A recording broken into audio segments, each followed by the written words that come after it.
So that means we've got two speakers in this session. One is Tony Gosling. Someone I know, Thomas mentioned, 9/11. I've worked with him on his platform, educating many people. So Tony is a ex-BBC journalist, radio journalist, and he is very, very active. He's got his own radio show. I'm not doing justice to his books, but he will be given 30 minutes. And I think I gave the title earlier, and maybe he can remind me. So Tony will be first, and then Simon, he will give the Christian pair, which got a bit messed up with the African Christian brother. I forgot to bring in Anglican canon, Peter Challen. He's still alive, a message from him. So then it will be Dr. Simon Murwitt from the Christian Council on Moral Justice on the Global Political Economy and the Global Reset. So over to you, Tony. You can introduce yourself a bit more, and you've got 30 minutes. Over to you. Well, I'd rather do a bit shorter than 30, and then that's fine. That's fine. And let's have questions. You mentioning Peter Challen there takes me back to the 1980s, the Christian Council for Monetary Justice in central London, which used to meet very regularly, looking at the geopolitical effects of the financial system. Now, of course, we are right now living in a sort of end game of that financial system, which is saying to people here in the UK, and obviously everywhere else in the world, but in the UK specifically, that you're not going to actually own your house anymore or own your car anymore. You are going to have to hire it and rent it off of a sort of empire of some sort, which is a financial empire based in the City of London. And if they decide that you're not worthy of having the money, or they think you're spending your money in the wrong fashion, they will just be able to switch this off. Now, this is what's called the central bank digital currencies, as well as programmable money. So it's great that you mentioned Peter, and thank you, Moeen, for letting me sort of stand in at the last minute. I'm quite a busy freelance journalist, and I think, I'm frustrated that so many journalists just don't touch on the big issues that we're talking about today, of what we used to call in the old days of the 9/11 Truth campaign in the UK, where I first met Moeen, we used to call it the bigger picture, because the journalists around the world are just focusing on individual events like this, for example, this attack we've had today in Australia on Bonsai Beach, but they don't look at how this fits in the wider picture.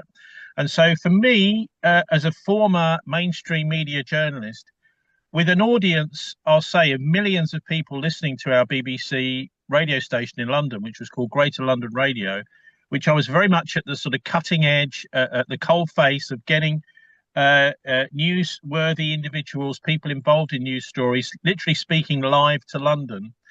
And the problem is the bigger picture is never there. So that's really what I want to focus on, and how this fits in with eschatology. Moeen and I, over the years, have been discussing quite a lot of the similarities between Christian eschatology and Islamic eschatology. And also, of course, in the background to all of this, you've got Jewish eschatology. So it seems to me very obvious now that some of the people over the centuries in the ruling elite, and of course the British with their empire, made a pretense of Christianity. And of course they were, to a certain extent, spreading Christianity around the world. But at the end of the day, if you look at the British royal family, really from the Middle Ages, you will find witchcraft at the heart of it. You will find that, for example, the Knights Templar, the Order of the Garter, are all arranged around witchcraft and secrecy. So the idea is, take this old Canaanite idea, Phoenician idea, and you have at the top a cult, effectively. The outside garments, or as you might, see the Vatican, for example, of something Christian, but at the heart of it is actually something that's not like that at all. And we had, in the Elizabethan era, we had John Dee, who was the magician to Queen Elizabeth, cooking up this idea. And you can actually go onto the Greenwich Royal Maritime Museum website and see that it was John Dee and his friends in the Elizabethan times that cooked up this concept of the British Empire. And this was really sending the Royal Navy around to bully and intimidate around the world, under the guise, at least for the British people, thought it was all about spreading the Christianity. And with that came this idea that the land that we take is God's land. And therefore, we can now sort of buy it and sell it to our friends. And so this claim to the world and the empire, which still exists in the United States, in Canada particularly, and Australia, the Commonwealth countries, is actually a claim of ownership of the earth. And that's really what Dee and the empire was all about. So Christianity was just a patina, a thin veil on the outside of it. So when we come up to the 21st century, we had this attempt on the September the 11th to define the 21st century in 2001 with the September the 11th attacks, which were carried out mainly by the Anglo-Zionist Empire cult within the United States, Britain, and Israel to benefit Israel and to start the process of the United States building up this new Crusader state. So the idea is what you do is you simply rejuvenate this concept of the medieval Templars and the mission to the Holy Land to try and take over the Holy Land, which was pushed back by Saladin and the Muslims back in the Middle Ages. And of course, the Templars were then exposed by the French as a satanic cult. They weren't actually Christian knights at all. And so in the 21st century, the idea is we really are now going to go for it. So the way I see it, and I have seen it really ever since the 1990s, is you've got the playing out now of much of the content of the book of Revelation right in front of our eyes, on our news screens and on the television day to day. If you have eyes to see and ears to hear, you can hear and see exactly what's going on. So the discussion in Revelation, which was given to John, the Apostle John, on the island of Patmos, is, for example, the mark of the beast. Now, I see it every day in front of me. When I use a credit card, it goes bleep, and there's a little chip in there that transfers money. If I'm paying by card, I tend to prefer using cash myself. But anyway, so you can see everyone doing this. A little microchip, which is how we buy and sell. And of course, who owns that microchip? Who's in control of that microchip? Who's in control of the money? It's not you. And we're moving towards actually now what is an Egyptian system of money where you don't actually own anything of value. You don't own any gold. You don't own a receipt, which you can then swap for gold. You're just part of a credit system, which is controlled by these central banks.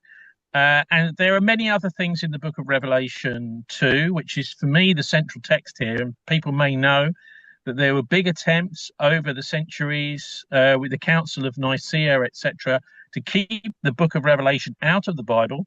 Some people said, oh, it's nothing to do with Christianity, etc. And, that's a whole issue in itself. Which books are in the Old Testament, the pseudepigrapha, and the New Testament, Apocrypha?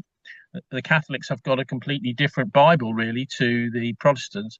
And so then there's, more interestingly, though, you have these figures in Revelation. You have the Antichrist, who is a political leader, and you also have the false prophet, who is a spiritual leader in the end times. And that seems to me is where we're heading now, is towards a rule by a very powerful political figure who brings peace to a troubled world. So that's essentially what you've got in. There's also this very curious and interesting aspect to Revelation, which talks about the image of the beast. And what it looks like, if you read the actual Revelation texts, is it looks like some sort of animated statue which speaks, almost like a kind of Elon Musk robot that will, and I suppose like the cult at Delphi, the idea is you go and you ask this amazing AI monster what's going on, and it tells you, and it tells you the truth. But of course, the fact of the matter is that the algorithms in whatever this AI speaking image of the beast will be controlled by the elites, the Elon Musks, the Peter Thiels. And over the centuries, of course, we've come to this through something called the Enlightenment, which was the explosion of science, mostly in the 18th, 19th century. But there is this document which was written by an old school friend of mine back in the 1970s. I was friendly with him. He's now a very important figure in accelerationism, and he's recently hinted Satanism too. So this is a guy called Nick Land. He's a philosopher based in Shanghai, and he's written a lot of things over the years. He's talked about as the father of accelerationism, which is the accelerating the end of the world. This is a movement which is subscribed to by people like Peter Thiel, Yuval Noah Harari, Elon Musk. The idea is to cause crises in countries and then create a solution to the crisis, which makes things worse, as we've seen. Perfect example is COVID, with the COVID vaccination jabs actually causing possibly more injuries in the long term than experimenting on humans. And so that, to me, is important to understand that that you have this dark enlightenment. That's what Nick's penned. The idea is that computers are going to take over everything. Humans are going to become nothing, basically, just do what they're told. And the reason is because people are irresponsible. We're going to have to hand over to computers. So that's another aspect of the end of the world. There is obviously hope involved in all of this, but essentially, I think what we're looking at now is a cult, a financial cult, a spiritual, satanic cult, which is very powerful here in Britain. I mean, David Livingstone, who I interview quite regularly, probably every few months on my program, pointed out last week on my program that the Illuminati, which was formed in the late 1700s, the guy that helped out the Illuminati guy, Adam Weishaupt, the founder, was the Duke of Suffolk. His name was George of Saxe-Coburg. He was the grandfather of Prince Albert, who married Queen Victoria. And of course, a direct descendant is Prince Charles, now King Charles, the British King. So this is a small group of people who have got immense power. They control appointments to elite institutions like army, police, judges, journalists, of course, as well, editors, at the top of our mass media, which is speaking to millions of people and bamboozling millions of people.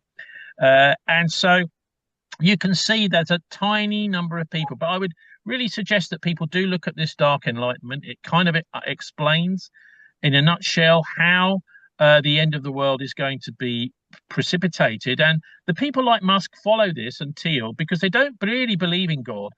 Their attitude is, well, we can actually be in control of humanity at this point. So you can go right back to the 1960s and Ian Fleming's book, Dr. No, and the film Dr. No, where you get the bad guy in there, the baddie, saying world domination, same old dream. And of course, these people do because once they've got money, once they've got wealth, what they want to do with that wealth is just to gain power and more power. And that means excluding the rest of the population. Of course, this is totally against God's will. It's not kindness. It's not celebrating creation. It's taking over creation. It's destroying creation. And we've been hearing quite a lot about false flag attacks. This is how they do these sorts of things. So you often hear individuals are involved in some terror incident. I've covered very thoroughly the 9/11 attacks. We know that this was Israeli inspired, British aided, American aided. So you've got all these dual Israeli-American citizens involved in the 9/11 attacks. My specialism really is the 7/7 attacks, which were in 2005 in London. We proved that the Israelis had been down the tube tunnels the night before, almost certainly planting bombs underneath tube trains. And then when the bombs went off, the individuals who were supposed to be on those tube trains, there was no CCTV coverage anywhere. All of it pointed back really to Israel and the military publishing organization called Elsevier, who had been running an exercise that day at the same places where these bombs blew up. And so these are attacks carried out by the deep state. The idea is to blame the Muslims, and we're looking at a very similar sort of a situation now to what we had in the 1930s Nazi Germany, with the Muslims being blamed in a similar sort of way as the Jews were blamed by Hitler back then. So, of course, we saw mass deaths in labor camps, in concentration camps by the Nazis.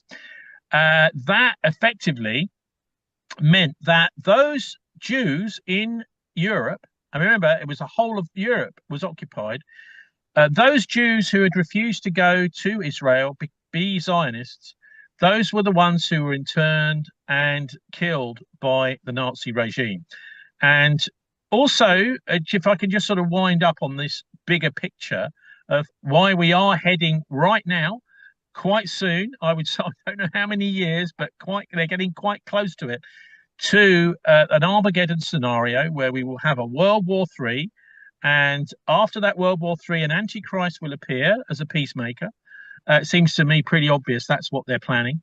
And Adolf Hitler was, Dennis Wheatley said this, who's a great writer who was involved in the World War II, and he wrote loads of books about the occult too as well. Brilliant writer. He explained that Hitler was a prototype for the Antichrist. So if you can imagine an Adolf Hitler who's very well spoken, very convincing, actually quite nice and kind sounding. Obviously, Hitler was a bit of a screamer and a ranter, but that's, I think, what we're facing in the future, and that will, of course, precipitate. At least that's what they plan and hope will precipitate the abolition of the Abrahamic faiths and the institution of a pantheistic, man-made New Age religion. That's what they hope, because they're going to use the excuse that all these Abrahamic faiths are the enemy, and that's what's caused World War III. You know, Jews, Christian, Muslims, they've all got to go. We need to have a nice new man-made religion. That is going to be their gambit, and that is something which was set out, as I'm sure some of you know, back in 1871 by a guy called Albert Pike, who was the Grand Master of Scottish Rite Freemasonry. And Albert Pike, he explained there were going to be three world wars. The First World War was for the British to take over the Holy Land. And if you go and look it up, you'll find with the Balfour Declaration and the taking of Palestine up to the level of Damascus, that was the end of the First World War. So in a way, the trench warfare in Europe was a complete distraction. The whole point was that the British had to take over Palestine. And then, of course, the Second World War was, the idea was to clear the way for the Zionist state to be instituted in 1948.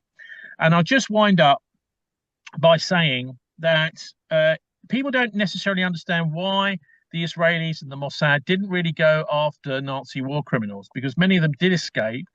And this was because Victor Rothschild in London, who had been helping Stalin massively through the war. He was a spy. If you ever want to read Roland Perry's book, The Fifth Man, he was spying for the Russians and, well, particularly for the Soviet Union and Stalin, or all the British intelligence during World War II, when he was working at MI5.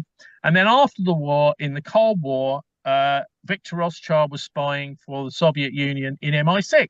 So he was a massive spy. It was very embarrassing in the 1980s. He was outed as a Soviet spy, and the book by Roland Perry explains it all. But he was putting pressure on the Russians to make sure that the vote went through in 1948 for the creation of the State of Israel. On the other side of the Atlantic, you had Nelson Rockefeller, who was the attaché. He had some role anyway. I'm not sure, maybe not an attaché, but a special ambassador to South America. And it was him that delivered the South American votes at the United Nations for the creation of the State of Israel on a promise with Ben-Gurion. He said to Ben-Gurion, and this was told to me by John Loftus, who wrote The Secret War Against the Jews, and he was a special FBI investigator who saw all these secret files. Nelson Rockefeller said to Ben-Gurion, he said, you can have a state or vengeance, but not both. And so at that point, Ben Gurion said, well, actually, we want a state. And so the agreement was at the very top level of the new Israeli state that there would be no pursuing Nazi war criminals. And the reason for that is the topic of my book, the traitors of Arnhem, the Martin Bormann and the Bilderberg Group. The reason for that was because the looted wealth of the Second World War in Europe had been squirreled away by Bormann. The British helped him escape, Desmond Morton, Churchill's private secretary, to South America, and this was used to create a financial Fourth Reich.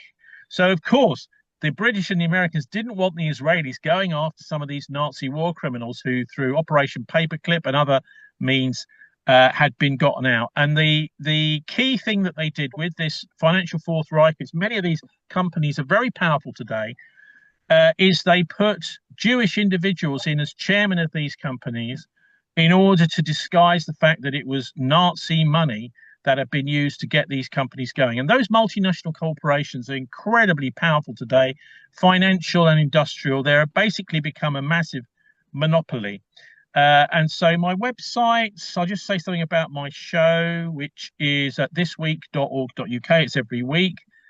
We do a program. I've just had Brian Baletic on, who's excellent, land destroyer, who writes for New Eastern Outlook this week, and various other individuals. But the website, Bilderberg.org, is another website, and the old forum we used to use in the 9/11 Truth campaign, that's still up there too. And finally, most importantly, I think for this presentation, my YouTube channel, Geopolitics and the Occult, has got lots and lots on this particular topic of eschatology and where we are today and how we can, in a way, best protect our kids by educating the next generation as to what this tiny satanic elite are really up to.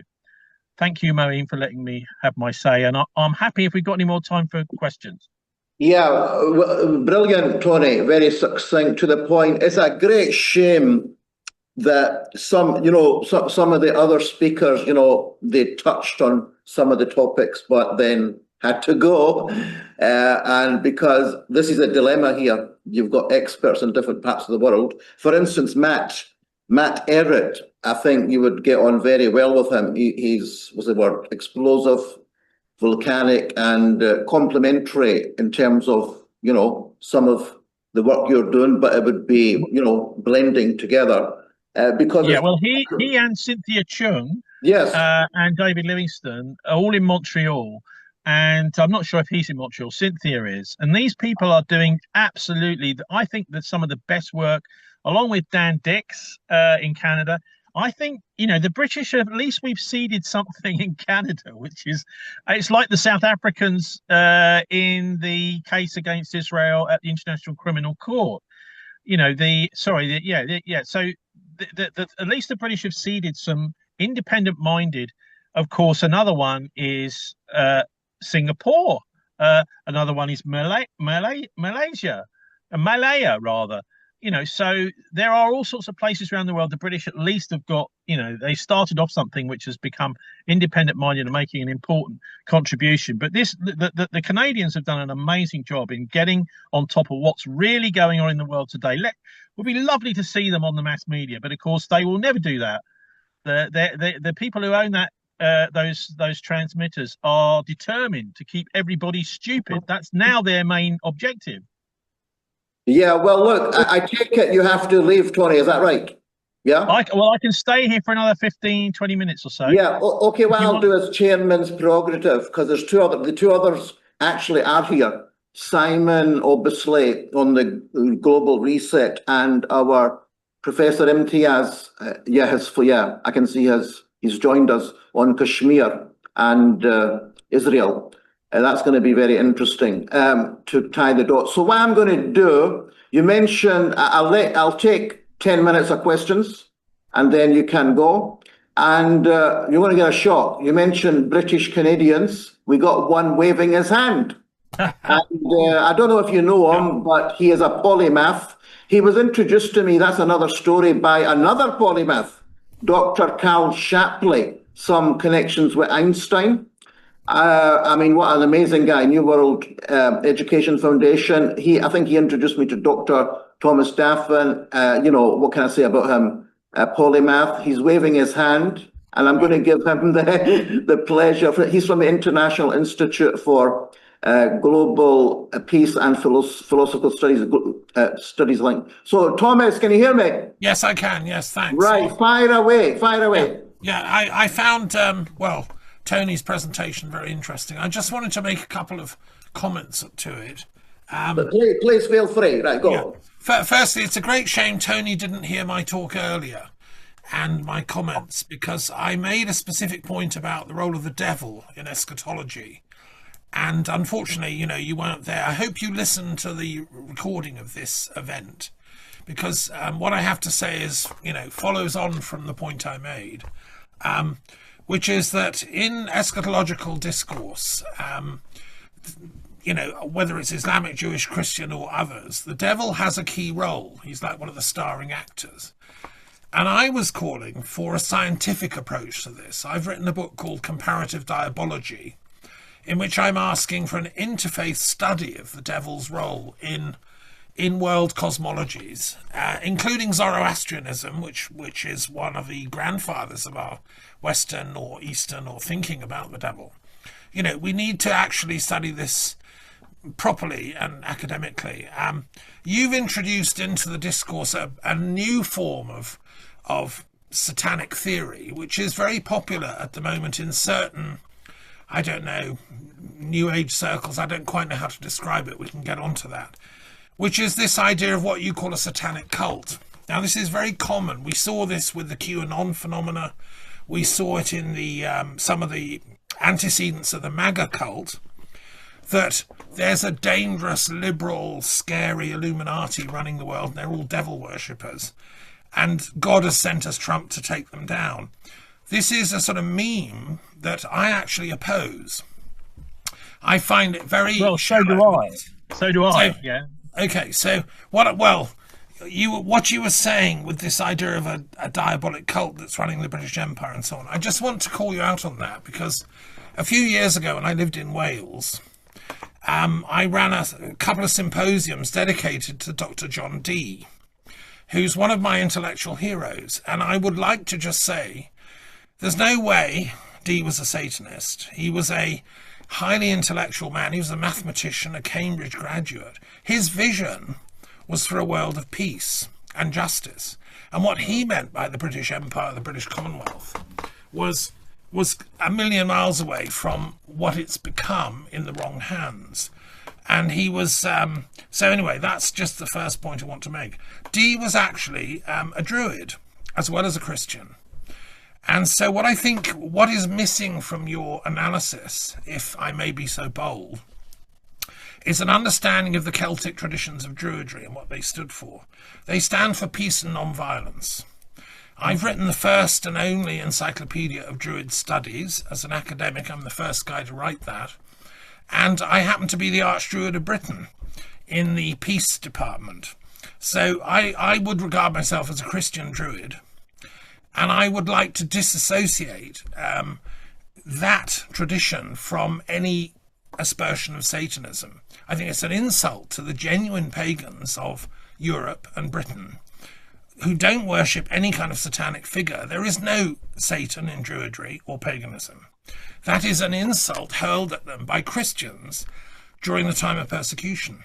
So I think we would have, there isn't time to do it justice now, but there's a lot of untangling to do here to really get to the roots of this. And I don't think it... Anyway, listen to what I said earlier about trying to be... The most important thing Dee did was to help spur the scientific revolution. One of his best friends, Robert Record, invented the equal signs. These guys were pioneering algebra. They were working with Elizabethan academics and Sir Francis Bacon. So there, unfortunately, you know, a lot of people like to throw mud at these people. Dee's library was set on fire by a mob who accused him of being a devil worshipper when he came to Europe. Intellectuals often get attacked by the mob. Joseph Priestley had the same problem, co-discoverer of oxygen. So I think one just needs to do one's homework a bit. And there are negative forces. Now, what I said in my thing is we have to attack ignorance. We have to revision the way we look at eschatology. We're not up against actual devil worshippers or devils. We're up against ignorance. And so, I mean, just to sum up, Tony, what would you say, in a nutshell, is the solution? How can we advance wisdom on this planet? Because I'm also totally at variance with your idea that they, by which you mean the satanic cult, are planning World War III, and there's nothing we can do about it. As a peace scholar, I don't think there is anything we can do, because I mean, I can go into that a bit more if you want, but I mean, with D, I never said, I don't think I said anyway, I hope I didn't, that he was a Satanist. There is, of course, a cult at the very top of power, which particularly involves the royal family and the deep state and a whole bunch of powerful actors that are behind the scenes. They're not the sort of people you will see on television. But I mean, and also I wouldn't bring myself low enough to talk about I must educate you. And I have the facts and you don't, that sort of language. Because, for example, with Cecil Rhodes, I mean, he's a similar sort of figure to D when it comes to the empire. In the 1900, Rhodes was convinced that it would be a wonderful thing to spread the empire they were at the point where they thought the British Empire could now take over the world. And so he set up, with the Rhodes legacy, the round table groups, and these are similar sorts of figures, people who possibly and likely actually had good intentions, but there were others behind the scenes that wanted to use those ideas of D and Rhodes for their own agenda. And possibly, D, possibly Rhodes were just duped by people to think, well, this is a very powerful, wonderful thing we could create here. But somebody else has decided we're going to use this for our own ends. So I think there's a really good and actually fascinating discussion to be had between you and I at some other point about, what is really going on here. Because quite clearly we are now in a situation where, whether it's designed to scare the whole world into, like in the Cuban Missile Crisis, into thinking there's going to be a massive conflagration between China and the United States or Russia, or whoever, that could actually happen. And there are people, I think, who are hell-bent on making it happen. If you look at what's going on in the world today, particularly out of the Israel-Palestine crisis, but obviously Europe and Russia too, is the whole world is literally being now forced to take sides, whether it's India, Pakistan, whether it's Australia, China, every country now, Iran, has to be one side or the other. The United States are making it impossible for small countries like, for example, for Malaysia, to just be really independent. And this is a major part, I think, of the build-up to, and I would say, inevitable Third World War. Which will certainly happen. Now, I it's just that I've been following this since the 9/11 attacks quite closely, looking at what's going on behind the scenes, and we are literally now financially and militarily on the brink. So a little bit of a push, and this really will spread mass chaos right across society. Certainly here in the Western world, there may be places like New Zealand that don't get too badly affected by things, but that's where I think they brought us. And this is expressed, I think, in the UK here. Maybe we're at the cutting edge, maybe we're an exception, actually. But you see lots of people expressing angst. They're not sure about the future. They're not sure if they can keep paying their mortgage, keep their home. They're on the edge. Taxes are going up all the time. They're finding it impossible to have children because they can't feed the kids. They won't have enough security for the children in the future, and the screws are really on here in the UK. Sure. Anyway, so that's my answer, and I'd love to have a further discussion. I don't want to bog everyone else down with this. But let's just agree on one thing, just to finish. We are trying to stop World War III. I just wanted to make. I'm a peace scholar. Yes, of course. So I don't accept the inevitability of world destruction through a nuclear war. my job as president of Philosophers for Peace in Europe is to prevent it. And my interest in an eschatology of peace, I hope you listen to my talk, is how we can steer it in that direction. And, so anyway, thank you. Well, that's taken as read. I hope you're familiar with Nick Land and the Accelerationists. He's a Nietzschean philosopher. And I knew him as a school kid when I was 15 years old. And he's now very, very influential, massively influential in Shanghai on the techno, I suppose you'd call it, feudalism. I think this is what Yanis Varoufakis calls it, techno-feudalism, this idea of owning everyone and everything through technology. That's shocking, yeah. We did hear from this Canadian guy talking about it. So thank you very much, Tony, anyway. Brilliant. Yeah, thank you very much, Tony. I mean, that's good. There is obviously some differences of opinion there. And I don't want to intervene. I could say a lot, but that was great.